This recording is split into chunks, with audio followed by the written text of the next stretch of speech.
The first unpopular opinion I have is that touristy destinations are great. People often over-romanticize these small towns for traveling or venturing off the beaten path and trying to go to the places that no one else has gone to.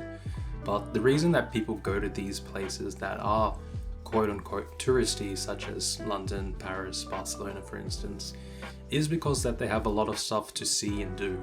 Another benefit is that they have a lot of tourist industries, so if you are obviously a tourist or someone just visiting, it's going to be much easier to make your way around town because there are a lot of tourist options available, whether that be good public transport, a lot of people that can speak English, lots of good food, restaurants, attractions, stuff like that. That's all going to be available in the bigger cities. So if you have this idea that when you're traveling you want to avoid the big cities because you want to get an authentic experience, by all means you can do that, but that shouldn't mean that you should discredit these larger quote-unquote touristy cities and just avoid visiting them, because these cities obviously they're going to have the most to offer, and it's up to you what you want to see in those cities. So that's my first unpopular opinion. These quote-unquote touristy destinations are actually great. The second unpopular opinion I have is that you don't have to see everything when you get to a city. People often have this idea that when they arrive to a particular city, there's certain things that they must see. You have to remember that these are just made by the masses. If something doesn't appeal for you, say there's like an art gallery that's been recommended, but you want to go do a day trip somewhere, do that day trip. Don't try and treat your travel as like a checklist of things that you want to see just because someone else told you to. Make your own checklist. Do things that you want to do, because after all, this is your trip. You're not trying to satisfy other people by saying, oh, I did this because that person told me to do it. If you don't want to do it, there's no benefit in doing that thing. So do things for your own satisfaction when you're traveling, and just try and slow it down. Focus on quality over quantity when you're traveling, and particularly I like to stay longer in each place rather than trying to rush from city to city. So I'd say a minimum of around 3 days in the smaller cities and a minimum of around 5 days in the larger cities. That way you have enough time to see everything at a good pace while allowing time to do things that you'd not typically do as part of like a normal, say, touristy day. So just doing a day trip, or just like spending a day at like sitting by the river, reading a book, going to a cafe, that kind of stuff. So that's my second unpopular opinion. You don't need to see everything when you are traveling. Now the third unpopular opinion I have is that fast food is often okay when you're traveling. I had a lot of instances where when I was traveling, just eating out at cafes and restaurants, it will get a bit tiring and sometimes lonely because I didn't have someone that I could go with. So then I would just go to like a McDonald's or like a fast food restaurant just to get some fuel to keep going. These places are like a taste of home. If you are from like Western country, the food is always consistent, so it's a taste of home as well. And plus you can get some pretty crazy different items on the menus, especially at McDonald's. I remember I tried a McDonald's in every city that I visited during my 3-month solo Europe trip. And they had some pretty crazy different items. Like in Krakow, for instance, they had a chocolate passion fruit McFlurry, which sounds quite strange in theory, but when you try it, it's actually pretty good. Another benefit of having the fast food is that it's going to be obviously much cheaper than if you are eating out at restaurants and dining for every one of your meals. Dining expenses add up very quick, so if you are on a budget, don't worry so much about having fast food. Obviously dining and eating out I do enjoy, but when you are on a budget, it is something you want to be wary of. So in that regard, eating at these fast food restaurants shouldn't be frowned upon, and it can be a fun thing to try out every once in a while when you are traveling. The next unpopular opinion I have is that people think that the grass is always greener when it comes to traveling. People often treat travel as an escape from reality. So whether it's escaping a job you don't like back home, or if you have personal problems or family issues or relationship issues, people treat travel as an escape from that. And when they arrive in these new places, they get like an aha moment and they're like, wow, this is amazing. Look at all these locals and how they are seemingly so carefree and living so happily. But you have to keep in mind that these locals, you have no idea what their day-to-day struggles are. You have to keep in mind that you're traveling as a tourist, you're not living as a local. you have no idea of the cost of living and how expensive it could be for these locals to survive in their own cities.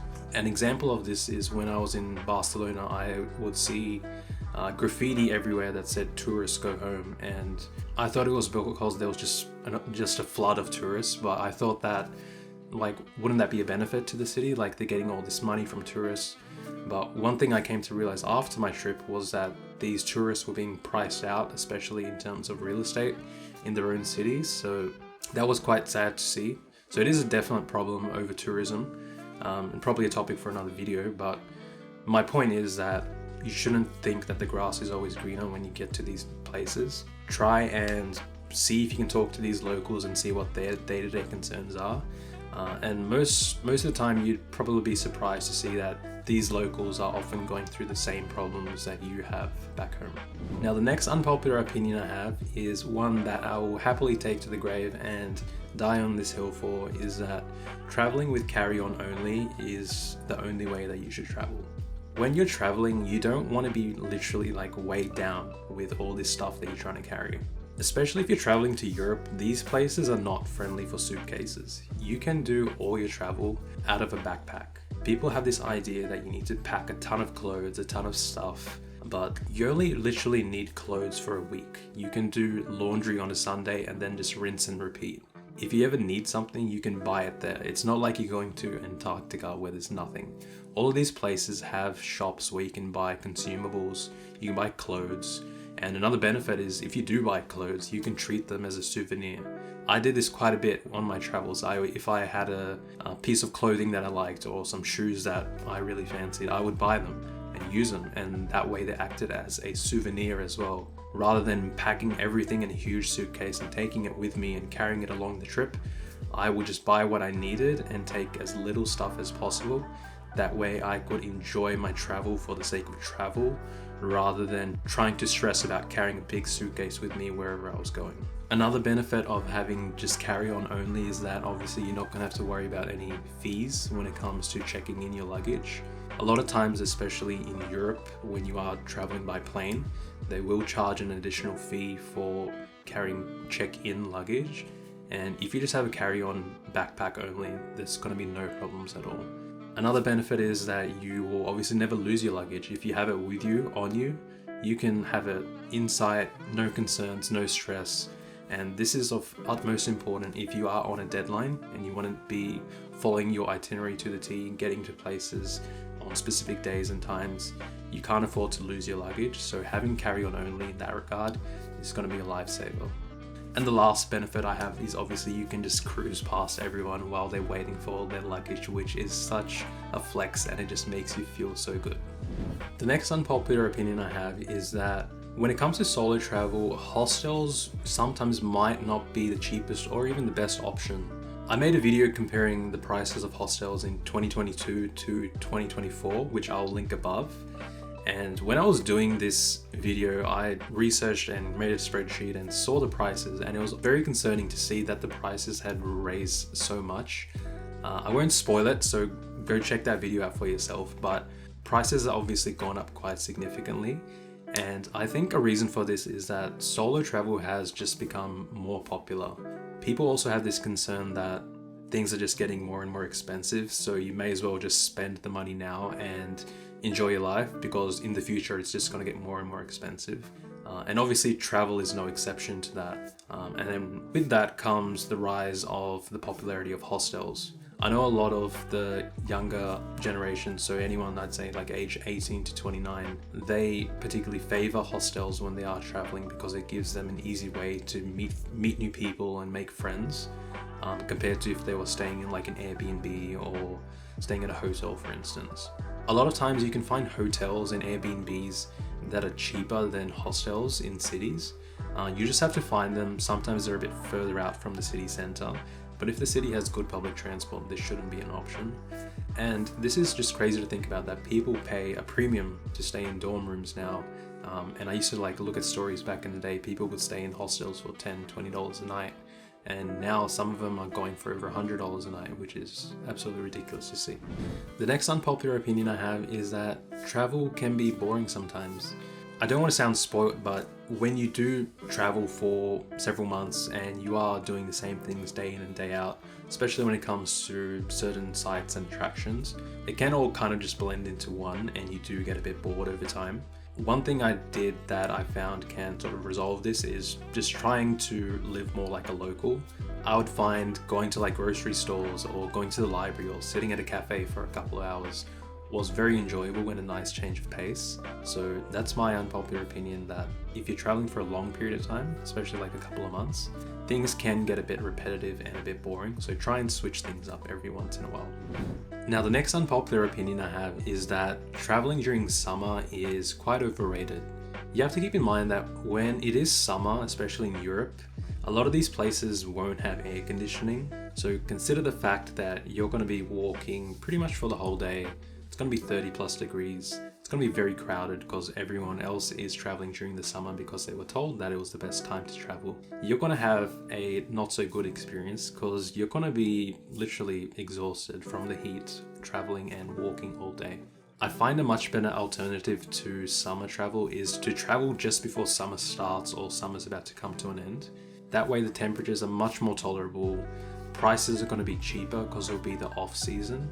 You won't have any concerns about booking attractions because a lot of the time in summer these attractions get booked weeks in advance. Stuff overall will just be cheaper, there'll be less people, it'll be less busy, and I feel it'll be a much more enjoyable experience. So that's the 8th unpopular opinion, that traveling during summer is overrated. Now the next unpopular opinion I have is that travel's not going to change the problems you have back home. People say that travel changes you, and it does in a certain way, and that is that you can kind of see your life back home from a third person perspective, and you can get an idea of what's going well, what's not going so well with your life back home. But if there are legitimate problems at home, whether it's financial, relationship, you got a shitty boss, whatever it is, when you do come back home, you're gonna have to face those realities. So don't treat travel as an escape from those problems. Try and enjoy travel for what it is, and that is to get new experiences and see new sights and do new things. Sure, it can be an escape from reality temporarily, but if you're going to be coming back to those same problems, you're just going to dread coming back to reality. So that's my 9th unpopular opinion. Travel is not going to fix your problems back home. And the last unpopular opinion I have is that you don't have to try and make friends when you are traveling, particularly solo traveling. I know a lot of the solo travel community, they try and emphasize how great it is because of the aspect of making friends. And a lot of times when you're not able to like meet new people or make new friends for whatever reason it might be because the hostel is just maybe in a low season, there's not many people in the hostel to talk to, or the people just aren't that social. It's out of your control, all of these things. So don't treat making friends as like a metric for the success of your trip. Remember, you're traveling for the sake of traveling. You want to see things, you want to do things. Sure, it might be fun if you had someone to join you, such as a friend that you make, but don't treat that as like a high metric to determine how successful your trip was. With this mindset, you can travel with having no pressure. You can do things that you want to do without any concern. You'll have more time to do personal reflection or self-discovery if that's something that interests you. And I feel like you'll be able to do things for your own satisfaction rather than trying to cater for the needs of someone that you're traveling with.